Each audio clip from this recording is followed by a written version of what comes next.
Hi hello ನಮಸ್ತೆ ಎಲ್ಲರಿಗೂ. ಎಲ್ಲರೂ ಹೇಗಿದ್ದೀರಾ? ಎಲ್ಲರೂ ಚೆನ್ನಾಗಿದ್ದೀರಾ ಅಂತ ಭಾವಿಸ್ತಾ ಇವತ್ತಿನ ಒಂದು ವ್ಲಾಗನ್ನು ಸ್ಟಾರ್ಟ್ ಮಾಡ್ತಾ ಇದ್ದೀನಿ. ಇನ್ನು ಇವತ್ತು ಕುಕ್ಕಿಂಗ್ ವ್ಲಾಗನ್ನು ಸ್ಟಾರ್ಟ್ ಮಾಡಿದ್ದೀನಿ. ಇನ್ನು ಈರುಳ್ಳಿ ಬಜ್ಜಿ ಅಂತ ಹೇಳ್ಬಿಟ್ಟು ನಮ್ಮ ಅಜ್ಜಿ ನಮಗೆ ಮಾಡಿಕೊಡ್ತಾಯಿದ್ರು. ತುಂಬಾ ಈಸಿಯಾಗಿ ಕ್ವಿಕ್ಕಾಗಿ ಆಗುತ್ತೆ, ಬೇಗನೆ ಮಾಡ್ಕೋಬೋದು, ತುಂಬಾ ಚೆನ್ನಾಗಿರುತ್ತೆ ಟೇಸ್ಟ್ ಕೂಡ.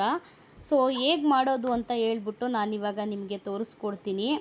ಸ್ವಲ್ಪ ಒಂದು ಬೌಲ್ಗೆ ಹುಣಸೆಹಣ್ಣನ್ನ ನೆನೆ ಹಾಕೋಕ್ಕೆ ಇಟ್ಕೋಬೇಕು.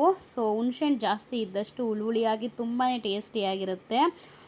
ನಾನಿವಾಗ ಇಲ್ಲಿ ಒಂದು ನಿಂಬೆಹಣ್ಣು ಗಾತ್ರದ ಹುಣಸೆಹಣ್ಣನ್ನು ನೆನೆಯೋಕ್ಕೆ ಇಟ್ಕೊಂಡಿದ್ದೀನಿ. ಅದು ನೆಂದು ಆದಮೇಲೆ ಅದನ್ನೆಲ್ಲ ಹಿಂಡಿ ಹುಳಿ ಎಲ್ಲ ತೆಗೆದು ಸಿಪ್ಪೆನ ತೆಗೆದು ಎಸ್ದುಬಿಟ್ಟು ಹುಳಿನ ಹಿಂಡ್ಕೊಂಡು ನೀಟಾಗಿ ಸಪ್ರೇಟಾಗಿ ಇಟ್ಕೋತೀನಿ. ಇದಕ್ಕೆ ಜಾಸ್ತಿ ಮೇಯ್ನ್ ಅಂತ ಹೇಳಿದ್ರೆ ಇದಕ್ಕೆ ಈರುಳ್ಳಿ ಅಂತಲೇ ಹೇಳ್ಬೋದು. ಈರುಳ್ಳಿನೆಲ್ಲ ಸಣ್ಣದಾಗಿ ಹಚ್ಚಿ ಇಟ್ಕೋಬೇಕು. ಇದನ್ನು ಹೇಗೆ ಮಾಡೋದು ಅಂತ ಹೇಳ್ಬಿಟ್ಟು ತೋರಿಸ್ತೀನಿ ಬನ್ನಿ. ಒಂದು ಬಾಣಲಿಗೆ ಒಂದು 3ರಿಂದ 4 ಟೇಬಲ್ ಸ್ಪೂನ್ ಆಗುವಷ್ಟು ಎಣ್ಣೆ ಹಾಕ್ಕೋಬೇಕು. ಎಣ್ಣೆನ ಜಾಸ್ತಿ ಹಾಕ್ಕೊಂಡ್ರೆ ಫ್ರೈ ಆಗೋದಕ್ಕೆ ಚೆನ್ನಾಗಿ ಹೆಲ್ಪ್ ಆಗುತ್ತೆ.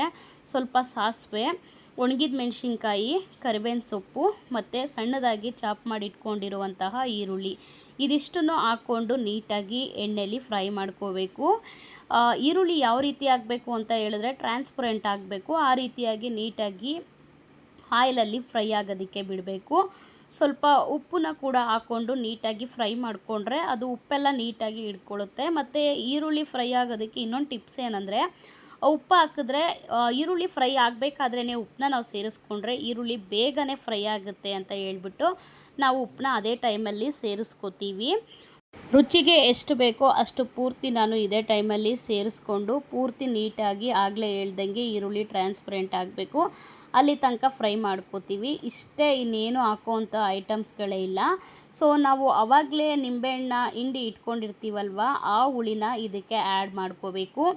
ಆ್ಯಡ್ ಮಾಡಿಕೊಂಡು ಮತ್ತೆ ನಿಮ್ಮ ಮನೆಯಲ್ಲಿ ನೀವು ಬೇಳೆ ಸಾಂಬಾರು ಪೌಡರ್ ಏನು ಯೂಸ್ ಮಾಡ್ತೀರಾ ಅದನ್ನು ಖಾರಕ್ಕೆ ತಕ್ಕಂತೆ ಅನುಗುಣವಾಗಿ ನೋಡಿಕೊಂಡು ಹಾಕ್ಕೊಳ್ಳಿ. ತುಂಬ ಜಾಸ್ತಿ ಇತ್ತು ಅಂದರೆ ಖಾರ ಸಾಂಬಾರು ಪೌಡರ್ ಬರೀ 2 ಸ್ಪೂನ್ ಹಾಕ್ಕೊಳ್ಳಿ, ಇಲ್ಲಾಂದರೆ 3 ಟೇಬಲ್ ಸ್ಪೂನ್ನ ಹಾಕ್ಕೊಂಡು ಅದನ್ನು ಪೂರ್ತಿ ಮಿಕ್ಸ್ ಮಾಡಿಕೊಂಡ್ರೆ ನಿಜವಾಗ್ಲೂ ತುಂಬಾ ಟೇಸ್ಟಿಯಾಗಿರುತ್ತೆ. ಜಸ್ಟ್ ಒಂದು 5 ಮಿನಿಟ್ಸ್ ಅಷ್ಟೇ.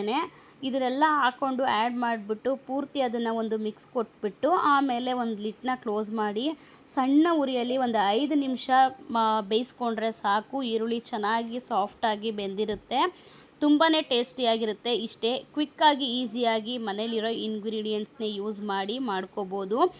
ಬೇಗನೆ ಆಗುತ್ತೆ, ಜಾಸ್ತಿ ಟೈಮ್ ಕೂಡ ತೊಗೊಳ್ಳೋದಿಲ್ಲ, ತುಂಬಾ ಟೇಸ್ಟಿಯಾಗಿರುತ್ತೆ.